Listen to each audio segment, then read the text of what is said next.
ഇന്ന് നമുക്കൊരു പാൽ പിഴിഞ്ഞത് ഉണ്ടാക്കിയാലോ.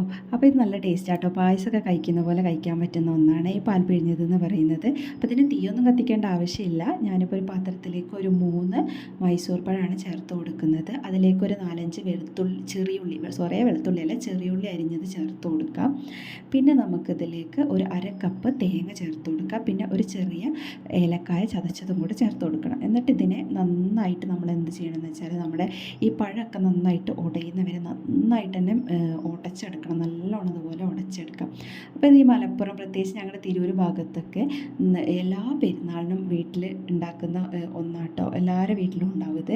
കാരണം എന്താ വെച്ചാൽ നമ്മൾ ഈ ബിരിയാണിയൊക്കെ കഴിച്ച് ഭയങ്കര വയറൊക്കെ ഫുള്ളായിട്ടിരിക്കുമ്പോൾ നല്ല ദഹനത്തിന് ഭയങ്കര നല്ലത്. അപ്പം എല്ലാം കഴിച്ച് കഴിഞ്ഞിട്ട് നമ്മൾക്ക് അവസാനം കഴിക്കുന്ന ഒന്നാണ് ഈ പാൽ പിഴിഞ്ഞത്. അപ്പം പിന്നെ അന്ന് പായസം ഉണ്ടാക്കേണ്ട ആവശ്യമില്ല. കാരണം ഇത് പായസം കുടിക്കുന്ന പോലെ തന്നെ ഇതൊന്ന് തണുപ്പിച്ച് കഴിക്കാനാട്ടോ ഭയങ്കര ടേസ്റ്റ്. അപ്പോൾ നമ്മൾ നന്നായിട്ട് ഉടച്ചെടുത്തിട്ടുണ്ട്. അതിന് ശേഷം കുറച്ച് കഞ്ഞിവെള്ളം ചേർത്ത് കൊടുക്കുന്നുണ്ട് കേട്ടോ. ഞങ്ങൾ അവിടെയൊക്കെ കഞ്ഞിവെള്ളം ചേർക്കും, പക്ഷേ ചിലരൊന്നും കഞ്ഞിവെള്ളം ചേർക്കാറില്ല കേട്ടോ. കഞ്ഞിവെള്ളം ചേർത്താൽ ഒരു പ്രത്യേക ടേസ്റ്റാണ്. എന്നിട്ട് കുറച്ച് കഞ്ഞിവെള്ളം കൂടി ചേർത്ത് നന്നായിട്ട് തന്നെ ഒന്ന് മിക്സ് ചെയ്ത് കൊടുക്കുക. ഇനി കഞ്ഞിവെള്ളം ഇല്ലെങ്കിൽ കുഴപ്പമില്ല, കുറച്ച് വെള്ളം ഒഴിച്ച് ജസ്റ്റ് ഒന്ന് മിക്സ് ആക്കിയാൽ മതി. അതിന് ശേഷം കുറച്ച് ശർക്കരപ്പാനിയാണ് ഒഴിച്ചു കൊടുക്കുന്നത്. അപ്പോൾ ശർക്കരപ്പാനി ഒഴിക്കുമ്പോൾ നോക്കേണ്ടത് മധുരം ഭയങ്കര കൂടിപ്പോയാൽ ഇതൊരു ടേസ്റ്റ് ഉണ്ടാവില്ല.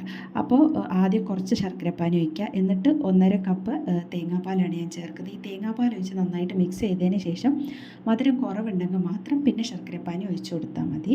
എന്നിട്ട് നന്നായിട്ട് തന്നെ മിക്സ് ചെയ്ത് കൊടുക്കുക. ഇനി ഇതിൻ്റെ ടേസ്റ്റ് ഒന്ന് ബാലൻസ് ചെയ്യാനായിട്ട് നമുക്കിതിലേക്ക് കുറച്ച് ഉപ്പും കൂടെ ചേർത്ത് കൊടുക്കണം. ഉപ്പിടൽ നിർബന്ധമാണ്, കാരണം ഉപ്പും കൂടെ ചേർക്കുമ്പോഴാണ് അതിൻ്റെ ടേസ്റ്റ് ഒന്ന് ബാലൻസ് ആയിട്ട് കിട്ടുക.